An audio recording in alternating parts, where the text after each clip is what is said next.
네, 넘어가서 각 파형의 시료값과 평균값 한번 보도록 하겠습니다. 자, 각 파형의 시료값과 평균값은 기본적으로 여러분들이 외워주셔야 돼요.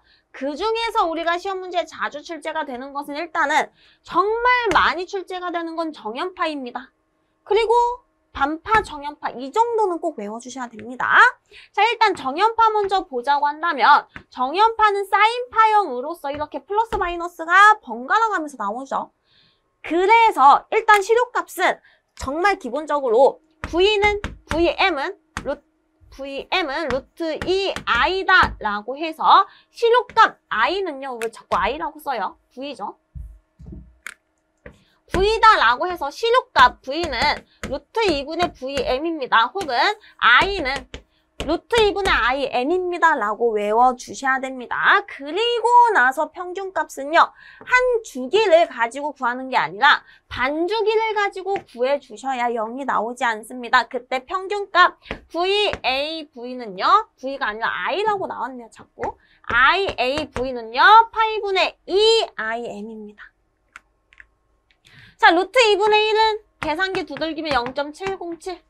파이분의 2는 계산기 두들기면 0.637이에요. 그리고 반파 정연파를 보도록 할게요. 자, 반파 정연파는요, 정연파가 전부 다 이렇게 그려지지 않고 이제 반쪽아리만 그려지는 겁니다. 밑에 게 싹 하고 지워지는 게 반파 정연파예요. 그래서 이때 한 주기 얼마입니까? 한 주기 요 정도입니다. 이게 한 주기가 되는데 이 한 주기에서 한 주기를 가지고 평균을 내거나 해도 어떻습니까? 0이 되나요? 한 주기 가지고 평균 낸다라고 해도 0이 되지 않습니다. 그래서 이때는 한 주기를 가지고 평균을 내줍니다.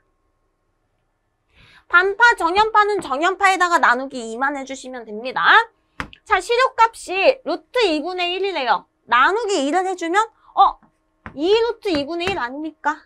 라고 하실 수가 있는데 그게 아니라 자, 정연파에 있어서는 여러분들 이렇게 생각을 해주시면 됩니다. 루트 2분의 1 im이다 라고 생각을 해주시고 루트 속에 절반이 된다. 루트 속에 절반이 되니까 얘를 계산을 해주시면 이 값이 나옵니다. 2분의 1 값이 나와요. 자, 그리고 평균값에 있어서도 얘의 절반인 2분의 1을 해주시게 된다면 파이분의 1 im이 나오죠. 얘는 루트가 있으니까 루트 속의 절반을 해주셔야 되는 것이고 얘는 루트가 없으니까 그냥 절반을 해줘서 반파, 정연파까지 외워주시면 좋겠습니다. 자, 그리고 이제 구형파를 보도록 할게요. 구형파다라고 해서 우리 구라고 하면 동그라미 생각을 하시잖아요. 그 원형의 구가 아니라 한자로 입구를 생각을 해주셔야 됩니다. 한자로 입구를 생각을 해줘서 구형파는 이러한 파형이에요. 따라서 얘도 마찬가지로 한 주기를 가지고 평균을 내게 된다면 어떻게 됩니까?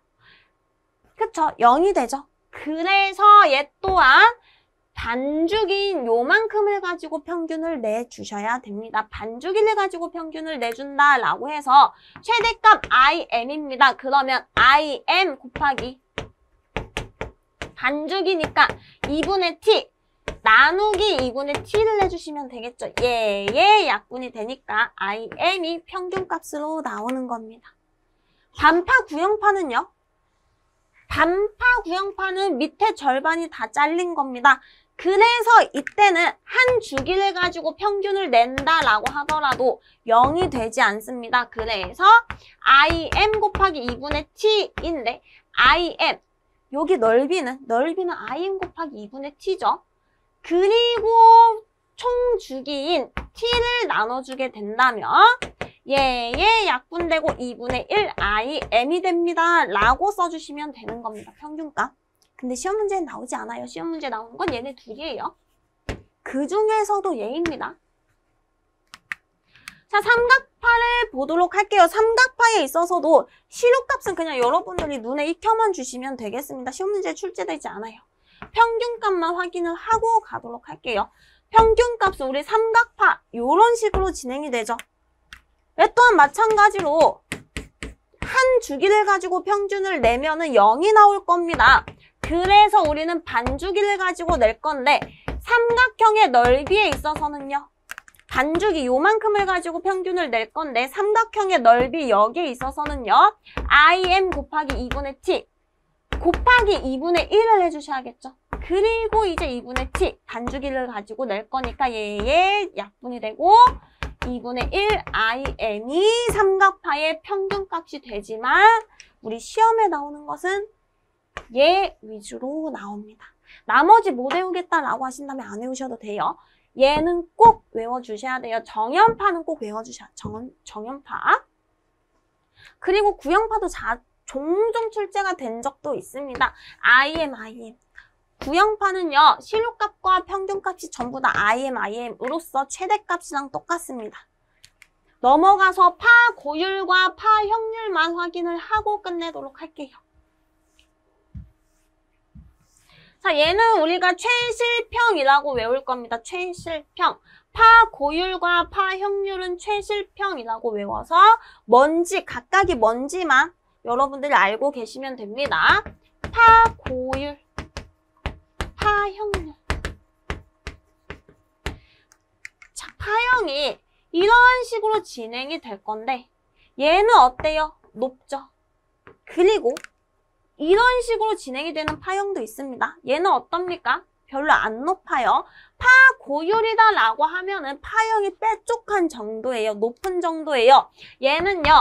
실효값 분의 최대값입니다. 최대값. 자, 그리고 파 형률은요. 파 형률은 얼마나 평평한가의 정도입니다. 얼마나 평평한가의 정도예요. 그래서 얘는 실효값 나누기 평균값입니다. 평균값. 그래서 파 고가 높을 거잖아요. 고를 먼저 위에 써주고 파 형률을 써주고 최실평이라고 외워주시면 되겠습니다. 최실평이에요. 최실평. 파 고율은 최대값 나누기 실효값, 파 형률은 실효값 나누기 평균값. 최실평이라고 외워주시면 되겠습니다.